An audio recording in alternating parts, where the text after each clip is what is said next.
This is Speaking with the Enemy on the Ticats Audio Network. Here is Louie Butko. Yes, the show is Speaking with the Enemy. The Enemy with this week, the Edmonton Elks. That is a Thursday 9 p.m. kickoff, which means, of course, here at the Ticats Audio Network, we'll be getting you set for the game at 8 o'clock and help get us set a little bit ahead of time. Very pleased to be joined by Brenden Escott. He hosts the Edmonton Elks pre- and post-game show on CHED Radio 630. And, Brenden, just talking before we came on here, two teams that are really going through something right now. We'll be meeting at Commonwealth Stadium on Thursday. This is something else. Of course, the big headline for Edmonton is going to be, can they finally put behind them this 19-game home losing streak? And this has turned into a 9-game losing streak overall. I mean, the morale around this football team, as I'm sure you can imagine, Louie, is not particularly high. So the way that they lost that game on Thursday of last week, I thought that this was going to be a matchup that they would have had circled on the calendar, saying, okay, we got a Ticats team, Bo Levi is down. Maybe this is an opportunity for us to gain some footing. And I don't know that they're a football team that should be circling any dates on the calendar. I mean, it's a matter of, can you cobble enough together to get through a game?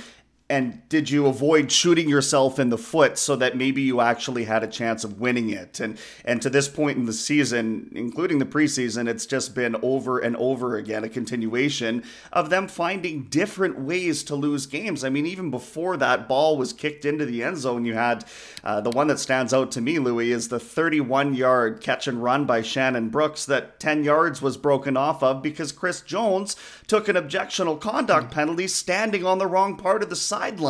Like, it just never ends, and ultimately these are the inches that are separating at least the green and gold from the win column right now, and now you've got a Tiger Cats team that's coming in with a W.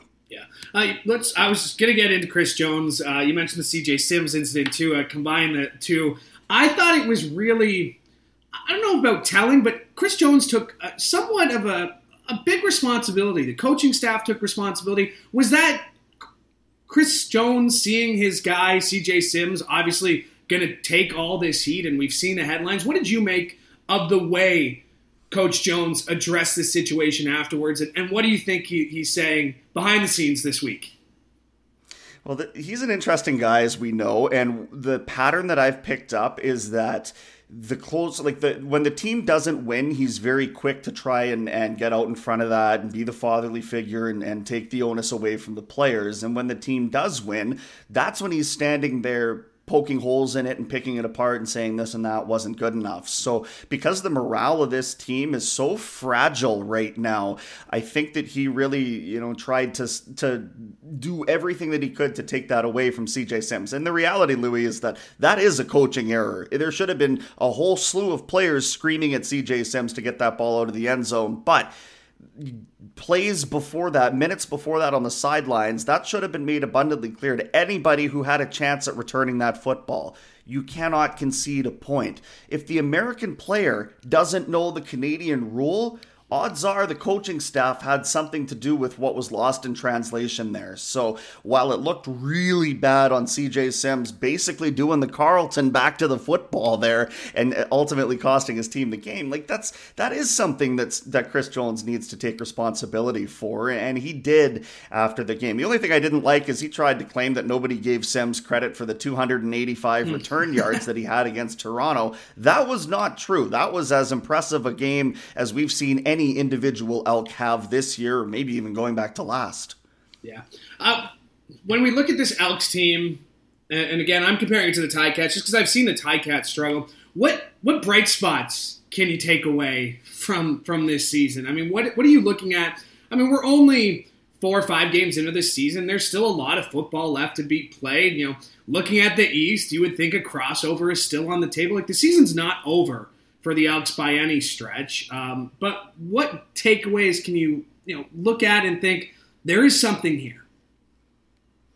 Well, the first thing I'll highlight is how difficult the schedule was through the first 5 weeks of the season for Edmonton. 5 games in 25 days. They started on the Sunday, so they got the last game of week 1, and then suddenly they find themselves playing, the first and second game of the week and traveling as well. So you get an Ottawa team, for example, but you've only rested for 5 days.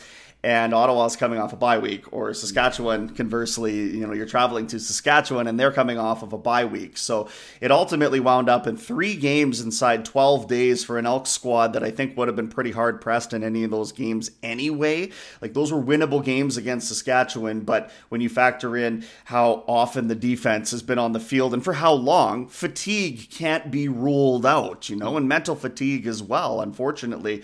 So what was originally a true bright side of this football team and in the defensive aspect of things, it was really only the offense in the beginning that was struggling. Now you've got a defense that looks beaten up and tired. They've lost Ed Gainey for probably the better part of the season, as we understand it, collarbone shoulder injury there, and that's a difference maker. So in the defensive secondary, I will say this. I mean, the young guys that they've got back there, they've actually done a pretty good job in pass defense. The run defense, though, is getting absolutely gouged on a game-to-game basis. So they made a trade. They got rid of Daniel Ross off the defensive line. They bring in somebody out of Toronto and try and just change the dynamic there. But overall, I mean, you've got a team it's been in a couple of games. They've been hard pressed by the schedule makers, but in reality, this is professional football. And they had opportunities on multiple occasions to crack into the win column. They haven't done that yet. Yeah, so I think it's incredible. I mean, you got the Argos are going to be playing, obviously coming up this week, but the Elks will have played 6 games before the Argos play their 4th, right? And the Argos are coming off a Grey Cup win. The Argos had that bye week 1, and something that's not talked about is just how grueling training camp in this, and I can only imagine a training camp under Chris Jones, what that looks like, and the fact that you haven't had any rest since then. Back to Chris Jones, though, how hot is his seat right now? Oh, it's a good question. If you ask the fans, it's scalding, and it probably should have been a move made a while ago. Of course, with the way that the coaching salary cap is structured here and the deal that Chris Jones is under, they had to make a commitment to him when they brought him aboard a couple of years ago. And you can't be paying for a guy to not be helping when you've got limited resources in the first place. May I just say that is one of the worst rules in Canadian football, is the coaching and staffing salary cap. I mean, why would you want to put a limit on what you could do to grow the game and help these players understand the Canadian game? But anyway, that's a whole different show. That's a whole different show, Brendan. I mean, we could spend a whole episode on that. Yeah, absolutely. Go ahead. So, is Chris Jones' seat hot? I would like to think that 5 weeks into the season, he's still got a little bit of wiggle room, okay? But each week, the temperature dial is going up and up. And what they're trying to do right now is rebuild a culture, or actually maybe just build whatever Elks football is going to be. Because in the time that it's become Elks football, it's been losing and nothing but. They're like 9-40 or 9-37 now in their last 46 games. So it's about trying to build a culture, and you can't do that when you're constantly processing a different coach, a different playbook, etc. So because there's not necessarily a plethora of better coaching options with CFL acumen, he's going to have a little bit longer of a leash than maybe he ought to in a situation where his team hasn't won a game in 9 efforts now. Chris Jones is he's lost 11 of his last 12 football games. And for a guy, coming off what he accomplished his first go-around there, I mean, obviously the expectations were high, a stint in the NFL, he's bounced around a couple of spots, but obviously a guy who knows football and just not getting the results. You mentioned consistency. The one thing we haven't seen in Edmonton is consistency at the quarterback position. All in on Taylor Cornelius. That was the headline a month ago. Doggy starting the next week, and now it's back to all in on Taylor Cornelius. And by the way, you have a highly touted prospect in Tre Ford, a good Niagara Falls boy just down the road from us here in Hamilton. What is going on at the quarterback position? Does it just got to get to the point where if Taylor Cornelius is your guy, then he's your guy? You're with him through thick and thin. Or are we still going to be looking at this carousel as the weeks go on for whatever it takes to get the Elks a victory? To me, I think we have landed at Taylor Cornelius as the option. I think consistency, as I sort of hinted at, is going to have to be, like, you have to build around something here. And whether you like it or not, you've paid Taylor Cornelius mid-range starters money.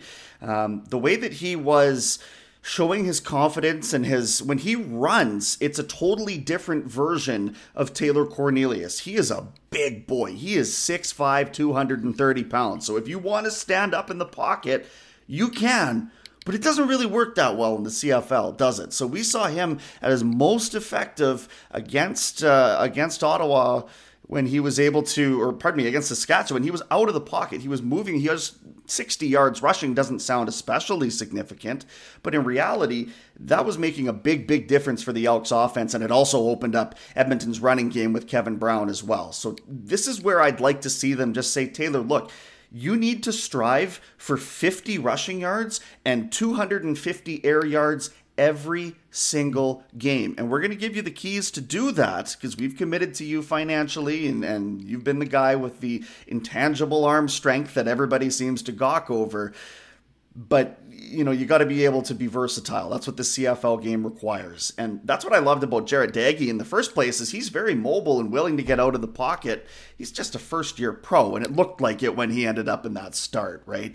As for Tre Ford, Louie, this is a real interesting one, and this is probably the one that confounds our fan base the most here in Edmonton, because when Kai Locksley was on the roster, he wasn't even started. He wasn't even a part of it. Yeah. So he's not a short yardage guy. He's undersized for that. I understand that that's sort of where they're at. But you would think that using a first-round pick on him, that they would be more willing to, as they were last year, hey, here's this part of the playbook. If Taylor can't go, here's what you're going to do in game. And now that they've got him started and they've got Kai Locksley and Hamilton now, I wonder if we'll see a little bit more of that. But you're right. I also find it unusual that they spent that kind of draft capital on a Canadian pivot like that with potential, as you guys in Ontario would know probably more so than us in the West. And we haven't really had a chance to see any of that. He looked good in opportunities last year and then got hurt, and that was kind of it. Yeah, one of those opportunities, I believe it was Canada Day, but it was definitely in Hamilton. His first career start, he comes in and he beats the Ticats at Tim Hortons Field. So, I mean, we've seen what he can do, and obviously, like I said, I grew up in Niagara. I've known the name Tre Ford for at least the last few years, so excited to see what he can do. How can the Elks escape? How can they end their, let me double check here, 1,370 day losing streak, but their last, I have it written down here, October 12, 2019. I had to make sure I mentioned that number at least once. What will it take to reset that counter to 0 on Thursday? To quote Trevor Harris, I'll say, so you're counting off days too, huh? Listen, their defense is actually quite stout. And the fact that they were able to hold Saskatchewan to just the 3 points through most of that football game, that's the backbone of this team, okay? Niles Morgan in the middle of the linebacking core is a problem. Their defensive secondary, as I alluded to, albeit incredibly young, like it's a slew of rookies, but they've played pretty well. Kai Gray is a reasonable addition to this team, and what they've done is they've actually brought Lucius Purifoy out of the free safety position, and they want a little bit more aggressiveness in the linebacking core. So he's playing the Sam position there to give them a little bit more toughness down toward the run elimination game. So if they can stop the run, James Butler, I mean, this is going to be really the difference maker for me. Can you put this guy on his back and keep him there? Because if not, I suspect he's going to run all over you. And they had their best 57 minutes of football, Louie, and they were only able to muster 1 touchdown and 1 red zone appearance. So that being the case, you'd better be damn sure that your defense can stand tall against the likes of Schultz and the rest of it. I want to get, when I do this show, I like to get an outsider's opinion on what they make of what the Ticats have done this season. From the games that you've seen, from what you've read about this team, about this game coming up, what do you make of the 1-3 Tiger Cats? Obviously, a lot of expectations. No Bo Levi Mitchell hosting the Grey Cup this year, though. What do you make of the team that's coming into town this week? It's going to be fun. First of all, superfluously, I love their jerseys, love the combo. So I can't wait to see that at Commonwealth Stadium. That's a gold. That's a gold on Thursday, right? Yeah, a lot.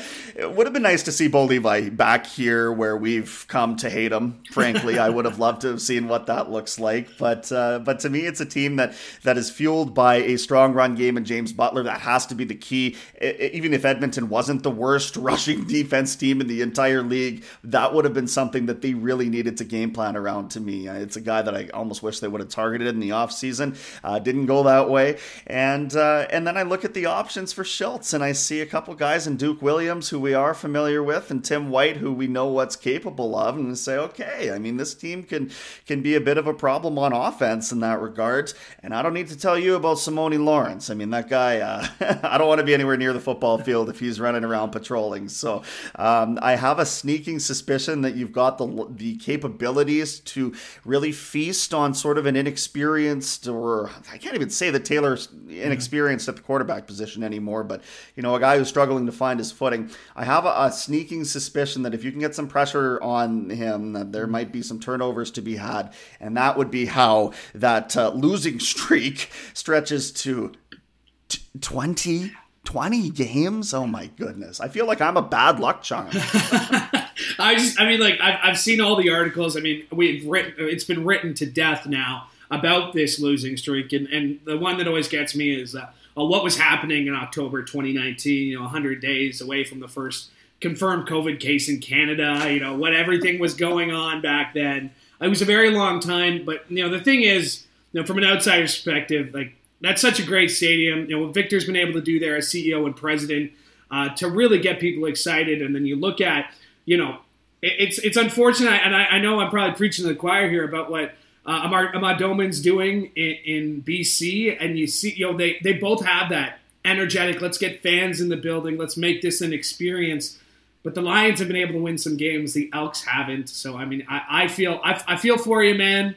I've been through some tough stretches with some rough teams. The 0-8 Ticats a few years ago goes back to me, but things get better, let me tell you that. So I appreciate you making the time and helping explain what's going on with these Elks. Thank you very much, Brenden. Appreciate it.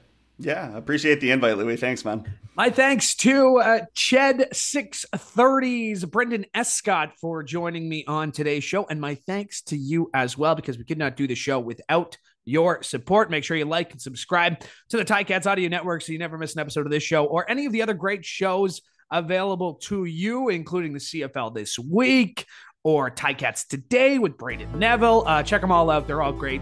And we appreciate you checking out this show as well. Remember, you can get you a brand new episode of Speaking with the Enemy as part of Tiger Cats pregame presented by Greenworks. And this week, that starts at 8 o'clock on Thursday to get you set for the 9 o'clock kickoff from Edmonton. And as always, Bubba O'Neill, Andy Fantu's getting you set for the game. RJ Broadhead, Luke Tasker have the call. Hope you'll join us then. From all of us here at the Ticats Audio Network, I'm Louie Butko. Hope you have a great day.